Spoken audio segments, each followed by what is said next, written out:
Curious din ako kung ano itsura ng transformation ng mga 2025 Sangres at ni Mitena. Yung powers ni Mitena para kikilabutan ka na agad, no? May chills na agad. Pinaka-kontrabida talaga dito ay yung nagpaanak to kay or nagluwal kay Mitena dito, yung salarin. So kung hindi siya matatabla ng mga brilyante, ano kaya yung gagawin nila dito? Lalo ni mga Sangre. Since nagtaksilan nga naman siya ng sarili niyang mga parents.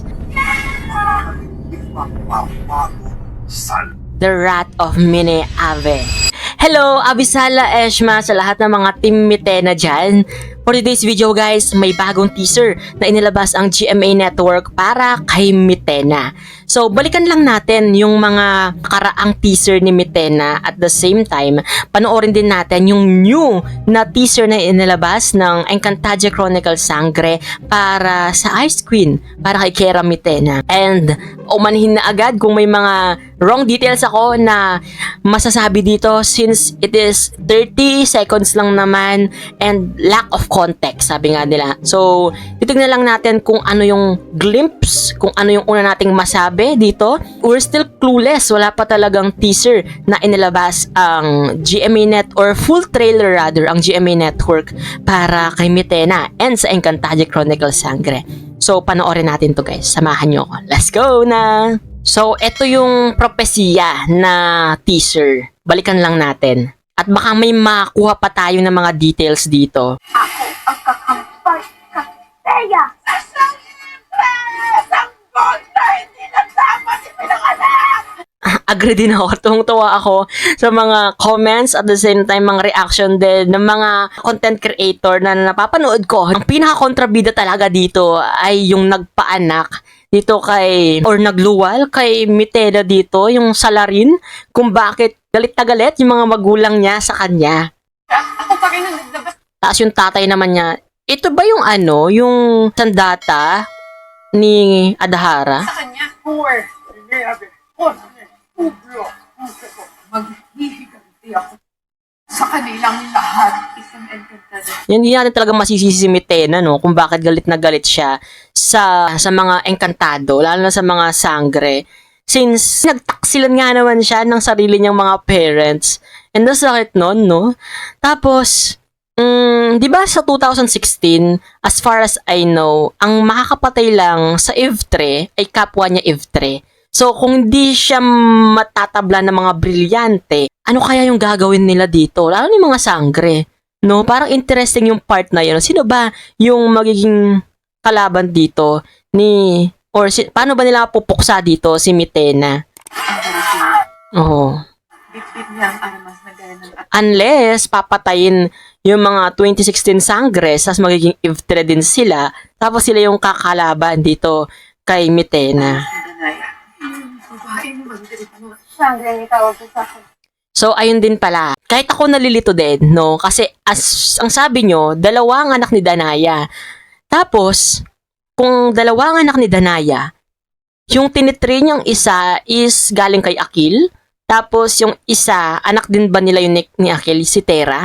Ang gulo, no? Parang nalilito pa ako at the moment. So, let's see talaga sa mismong pag-ere nito para masagot yung mga haka-haka natin, no? Makasabi ko ang kapangyarihan ng lahat ng mga ama at kaapu-apuhan ni Meme at Ornia. Gigil talaga, no? Yung tatay niyang si Memen at si Ordia. Yung mga walang kwentang parents. Ay, nako. Kaya gusto ko yung part na siguro kung buhay man yung mga parents niya, parang meron silang confrontation scene. Wawasakin ko ang buong Encantadia! Ito yung new teaser ni Mitena naman. 30 seconds lang. Isang bagong panganib na mas malamig pa sa kamatayan. Hanggang ngayon. Di ba pag galit is parang umiinit yung ulo? Ganon, di ba? Ngayon naman, dito kay Mitena, since Ice Queen nga siya or ice yung powers niya, ay malamig yung puso niya. Parang wala na siyang nararamdaman pa na kahit anong emotion. Parang ganon yung katumbas ng powers niya. Ngayon, wala pa rin dumating na mas makapangyarihan pa kaysa sa akin. Kadiliwang papalot sa the Wrath of Mineave, si Mitena. Lahat ng Kakatakot talaga, no? Parang makita ko pa lang yung backstory, yung powers ni Mitena, parang kikilabutan ka na agad, no? May chills na agad na mararamdaman. liwanag. Maghihiganti ako sa kanilang lahat. Wow! Mukhang may renovation talaga dito kapag nakaupo na sa Lireo si Mitena. Since Ice nga, parang magiging Ice Kingdom din ng Lireo. Po ang buong Encantadia! So, okay. Parang may part din sa kanya na parang may transformation din sila. Parang curious din ako kung ano itsura ng transformation ng mga 2025 Sangres at ni Mitena. Sangre via Evo Messi. That's it. Wow! So, ayun, napanood na natin yung new teaser ni Mitena. Ngayon, mas napagtatagpi-tagpi na natin kung bakit ba naghihigante si Mitena. Diba? Noong unang teaser na inilabas nila, parang clueless pa tayo. Sino ba si Mitena? Ano ba yung power si Mitena? Pero nung naglabas ng teaser, parang nakakuha ng simpatya ang kwento ni Mitena sa mga tao na kailangan alamin muna yung buong story bago tayo mag-judge, no? Feeling ko yung mga parents talaga niya is gumawa ng isang halimaw at yon si Mitena na hindi naman talaga siya dapat maging halimaw since isa siyang paslit, walang muwang, 'di ba? Since nung bata siya bago siya inibando na ng kanyang parents. From that, lakas maka-Filipino style na kakaawaan natin, 'di ba? Anti-hero lang siya at hindi siya villain talaga. Ang pinaka-villain talaga dito, a-agree kayo dito is yung nagluwal sa kanya or yung dama ba yon or yung nagpaanak sa kanya. Grabe kasi makasigaw. What if hindi niya sinabi yun? No, magiging ganito kaya yung kwento ng Encantadia Chronicle Sangre. What do you think, guys? Ay, yun, exciting talaga to. In a few weeks na lang talaga lalabas na to sa Philippine television. Kaya nakaka-excite.